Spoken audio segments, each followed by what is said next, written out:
Muy buenos días. Desde la Puerta del Sol del Oriente venezolano, Puerto La Cruz, Anzoátegui, les saluda la doctora Raquel Peña, quien hoy, siguiendo instrucciones del Ministerio del Poder Popular para la Educación Universitaria, bajo el timón de su ministro César Trompis y nuestra brújula rectora, doctor José Luis Berroterán Núñez, hacemos cumplimiento al Plan Universidad en Casa y seguimos formando a hombres y mujeres de esta patria grande que se llama Venezuela. Ofrezco en primer lugar mi agradecimiento muy especial al comité organizador precedido por el decano del área de Ciencias de la Educación, doctor Miguel Tirado. Doctora Ana Páez, coordinadora del doctorado en Ciencias de la Educación, y la doctora María Fernández, coordinadora de formación no presencial. Y a dos personas muy especiales que tras cámaras han venido apoyando a cada uno de los seminaristas. A ti, mi estimada doctora Dani Ramos, hija del Atenas del Guárico, Sarasa, y a nuestra doctorando muy especial, hija de la princesa del Llano Valle de la Pascua, Zaira Silano. Y por supuesto a cada uno de los seminaristas que me han antecedido por ser los cultores de las semillas que germinarán nuevos escritores al concluir este primer ciclo de seminarios. Gracias, doctora Alba García, cultora del arte de escribir. Gracias, doctor José Moncada, cultor del arte de los aspectos formales y metodológicos de la escritura. Gracias, doctora Marixa Navarro, cultora del arte de publicar. Y un especial reconocimiento a la doctora Sandra Salazar, quien en representación de la Red de Investigadores de la Transcomplejidad nos acompañará el día 22 con la conferencia La magia de la escritura en la narrativa académica. En nuestro primer encuentro les estaré hablando sobre la escritura creativa aplicada al discurso académico. En esta primera parte les presentaré algunas características que la definen. Asimismo, conceptualizaré el texto académico desde su etimología y fases de construcción. Por otro lado, podrán descubrir qué tipo de pensamiento predomina o prevalece cuando vamos a escribir. ¿Pensamos de manera creativa? ¿Pensamos de forma reflexiva? ¿O pensamos de forma crítica? ¿O mezclamos un poco de los tres tipos? Y por supuesto, les otorgaré unas pequeñas tintas sobre principios rectores de la escritura académica y recursos expresivos utilizados como técnicas argumentativas. Iniciemos entonces con nuestra primera tinta, papel y pluma. Escribir es plasmar todo aquello que nos conecta con el lenguaje en todas sus formas. Cuando escribimos, manifestamos ideas, pensamientos, posturas e ideas nuestras, pero también internalizamos y evocamos los que expresan otros sobre algún tema. Por tanto, escribir es un modo de acercarnos y transmitir lo que sentimos, creemos o compartimos, para viajar mediante la palabra no verbal hacia cualquier lugar por cualquier canal transmisor del mensaje escrito. En el caso específico de un ensayo, artículo científico o trabajo de investigación, como escritores académicos debemos desarrollar habilidades y destrezas que nos permitan ser creativos. No obstante, sin perder la esencia del lenguaje técnico y científico, y en especial sin perder su propia esencia como individuo. La originalidad, el sentir o identidad del quien escribe es fundamental. No debemos convertir nuestros escritos en un recitar de lo que dicen otros, porque como bien lo señalaba la doctora Marixa Navarro en las recomendaciones para hacer artículos científicos, donde nos indicó la importancia de publicar y ser respetuoso de las normas y que además debemos cuidarnos de ser acusados de plagios, que en muchas ocasiones es por desconocimiento del cómo citar, pero que El tener claro cómo hacerlo nos evitaría esos malos ratos de ser rechazados en revistas arbitradas. Cabe resaltar que la escritura es un proceso y por tal motivo no comienza con la primera palabra que se escribe en el papel ni finaliza con el punto final. Se inicia con la planificación de un texto y finaliza con su revisión. Cuando vamos a elaborar un texto académico, lo primero que debemos saber de qué se trata. Un texto académico no es más que transmitir conocimientos, experiencia y saberes científicos que forman parte de una explicación desarrollada en función de un problema, fenómeno, realidad o un texto que deseamos explicar o develar a la comunidad académica a la cual pertenecemos.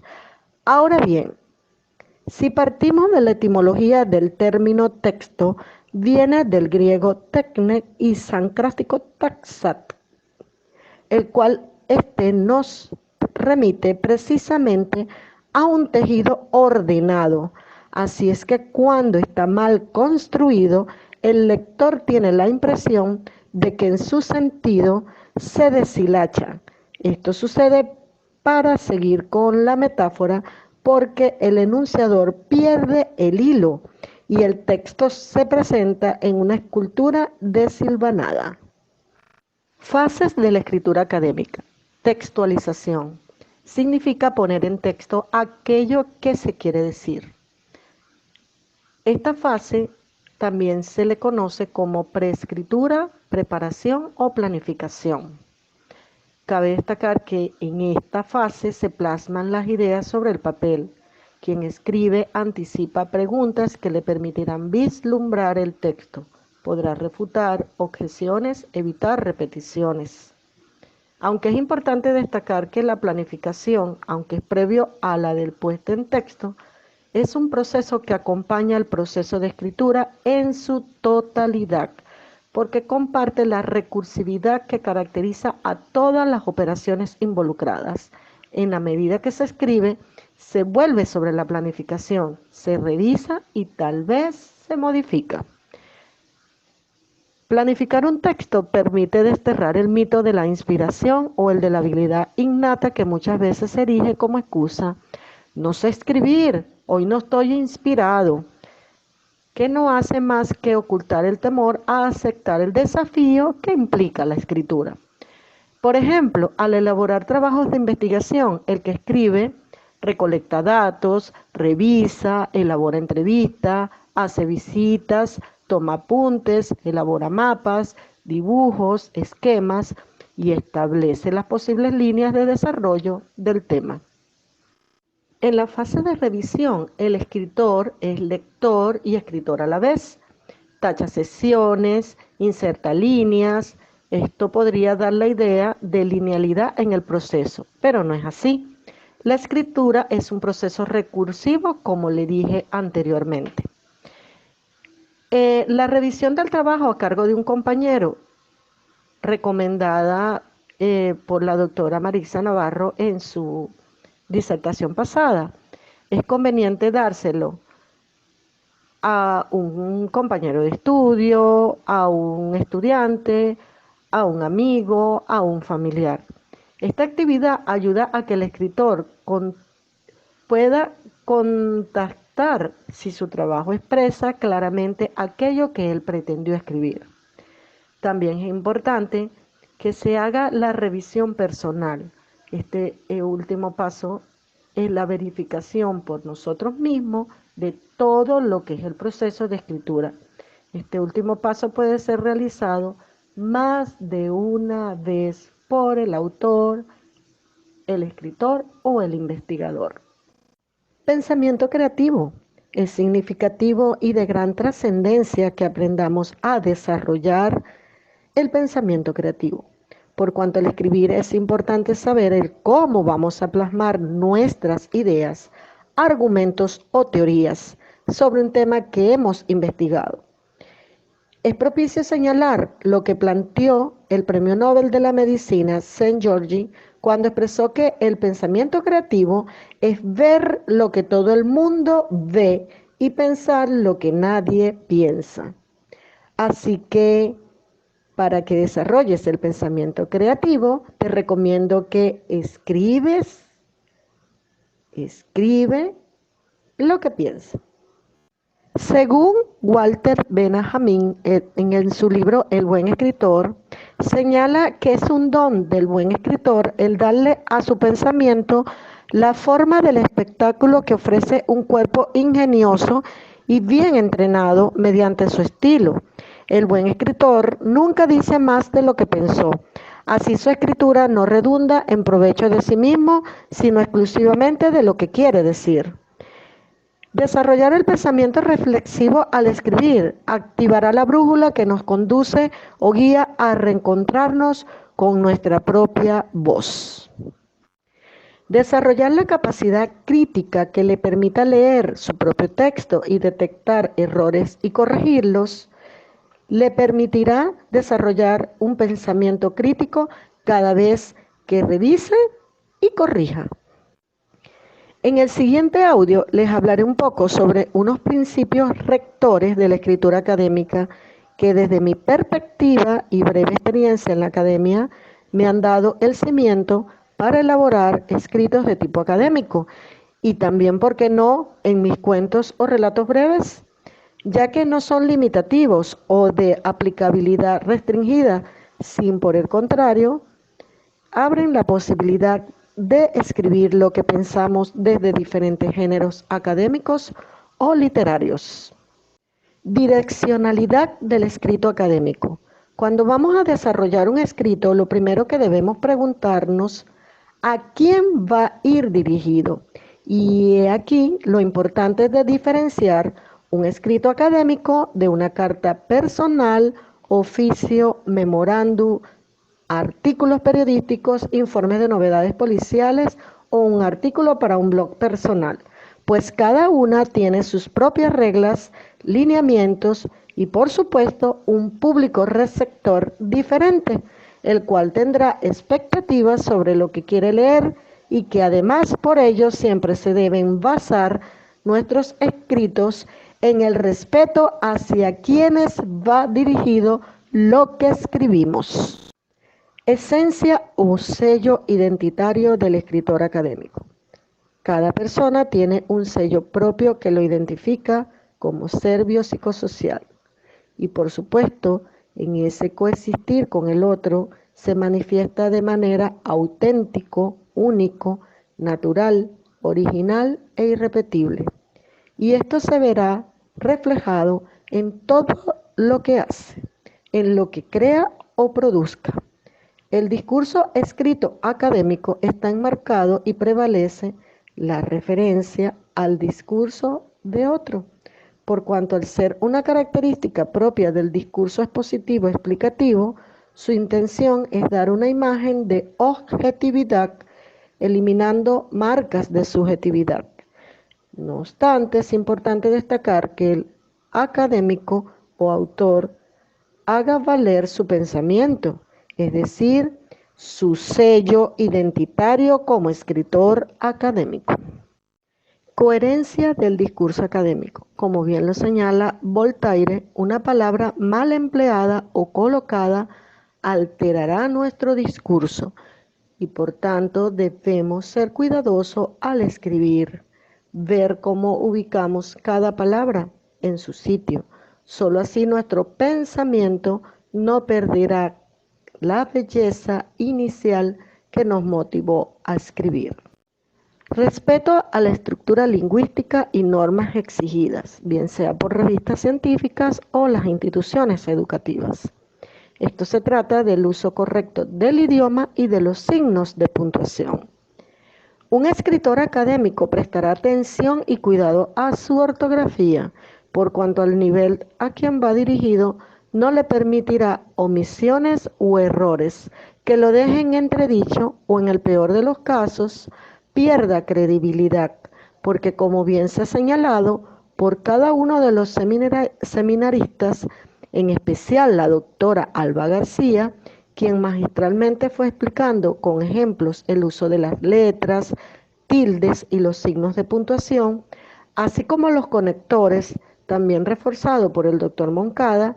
Esto nos evidencia que debemos tomar conciencia de nuestra escritura y tener a la mano el mejor de los aliados, el diccionario, bien para buscar significados de palabras que no desconocemos, su etimología o sinónimos, para no caer en repeticiones que cansen al lector. Continuemos con los recursos expresivos, técnicas argumentativas en el discurso académico.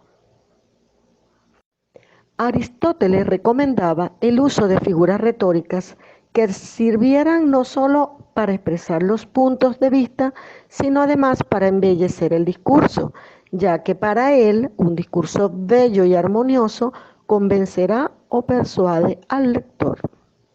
Las preguntas retóricas son recursos estilísticos que suelen utilizarse en los discursos argumentativos.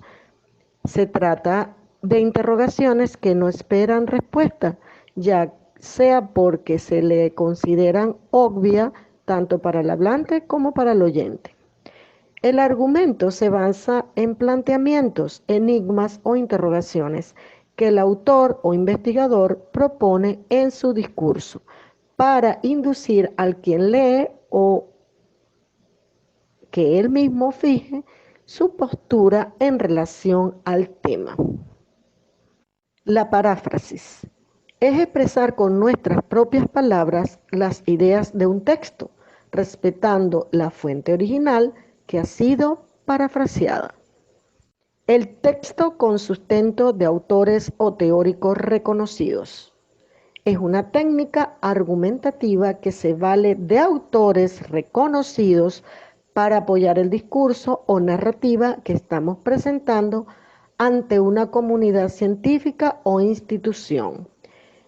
Por ejemplo, cuando estamos realizando nuestro trabajo de investigación, esta técnica es muy empleada.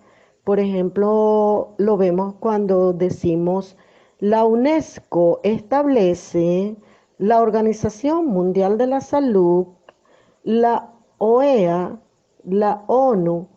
Cuando hacemos estos tipos de sustento, estamos empleando esta técnica argumentativa. Comparación y contraste. Esta técnica es la que más usamos cuando confrontamos opiniones, por ejemplo, en el caso de nuestros trabajos de investigación, en el caso de las entrevistas a nuestros informantes. Puede ser tanto en los trabajos cualitativos o cuantitativos. En el caso de la descripción, este recurso mostramos características de las diferentes partes que componen un determinado concepto, objeto, realidad, fenómeno, individuo o comunidad. Lo que se describe puede pertenecer tanto al mundo objetivo, al orden de lo fenomenológico, como aspectos mucho más abstractos. Es un recurso utilizado en la etnografía. El análisis de discurso se caracteriza por abordar un tema con profundidad y explicitar cada una de las partes que lo componen. En este sentido, implica la elaboración de una serie de preguntas que permitan la ampliación y la profundización del objeto analizado, y se emplea como una herramienta explicativa, argumentativa, reflexiva y crítica. Esta técnica es muy utilizada para la elaboración de nuestro constructo doctoral o en las interpretaciones que hacemos a nuestros hallazgos. El entinema o razonamiento deductivo retórico. Se trata de un silogismo que parte de lo general, premisa mayor, hacia lo particular, premisa menor, para llegar a una conclusión. A diferencia del procedimiento deductivo demostrativo propio de la ciencia, parte de premisas probadas rigurosamente, verdaderas Este procedimiento llamado por Aristóteles entinema, parte de premisas generalmente aceptadas o acordadas por la comunidad, es decir, plausibles o verosímiles, pero no por eso necesariamente verdaderas, para encaminarse hacia cuestiones en las que hay opiniones divergentes, contrapuestas o controvertidas. El ejemplo como técnica argumentativa. A la inversa del entinema o procedimiento deductivo retórico, el ejemplo procede por inducción. Se parte de un caso particular para llegar a una generalización. La metáfora como técnica argumentativa. Las metáforas tienen un fuerte valor argumentativo. Aristóteles, lo más grande que se puede llegar es a ser un maestro de la metáfora. Esta es la marca del genio. Aportaciones recientes de la lingüística cognitiva, para la cual la metáfora no es un mero recurso expresivo, sino una forma de modelar la percepción y construir conocimiento. Liscano, un investigador de las ciencias sociales, nos propone el análisis social metafórico, el cual les propongo pueden utilizar todos aquellos que están elaborando su constructo doctoral. Liscano, en su libro En metáforas que se piensan, nos explica cómo se utiliza la metáfora en el campo científico. Así, por ejemplo, en el lenguaje de numerosas religiones, el concepto de conocimiento se construye a través de la metáfora de la revelación, es decir, como desvelamiento de lo que estaba oculto y viene a manifestarse. Esta construcción metafórica emparenta este concepto con el que de él suele hacerse uso el lenguaje en la ciencia, cuando se habla de descubrimiento científico, donde también se entiende el conocimiento como desvelamiento de lo que estaba velado o cubierto. En el lenguaje filosófico también el saber se entiende fundamentalmente a través de metáforas lumínicas, al menos por ciertas tradiciones como la platónica en el mito de la caverna o la ilustrada en el iluminismo. Analogía como técnica argumentativa.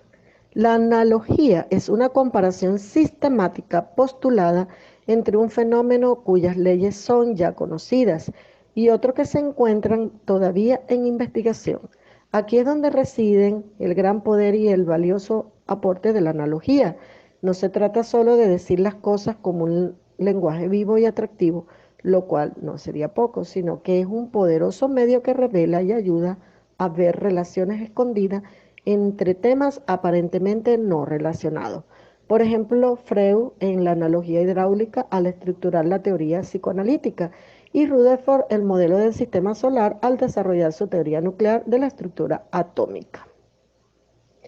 Por esto, el fomento y uso de la imaginación a través de las comparaciones, símiles, metáforas y analogías nos llevará a crear un modelo que puede representar conceptual y adecuadamente una estructura teórica como imagen de la realidad que estamos estudiando.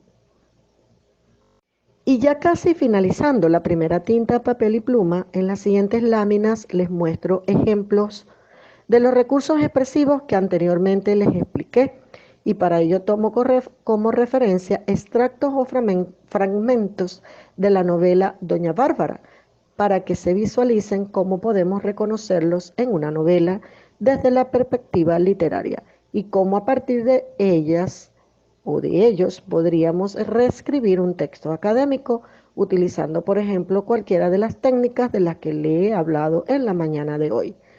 No hay recetas definitivamente para aprender a escribir, hay que escribir, reescribir. Se aprende escribiendo. No importa cuántos papeles arrugues, pero atrévete, toma tinta, papel y pluma y escribe tus propias ideas. En la siguiente lámina les muestro una frase que realicé a partir de nuestro lema unergista, que no es más que una frase del capítulo 14 de la novela de Doña Bárbara de nuestro don Rómulo Gallegos. Toda horizontes, toda caminos. El ejercicio consiste en reescribir su propia frase y cuando se presenten, al abrir el chat, nos comparten su frase a la audiencia. Estoy segura que aflorarán cada uno de ustedes su esencia como escritores, con solo 2 palabras: caminos y horizontes. Muchas gracias por acompañarme en este bongo el día de hoy. Feliz fin de semana.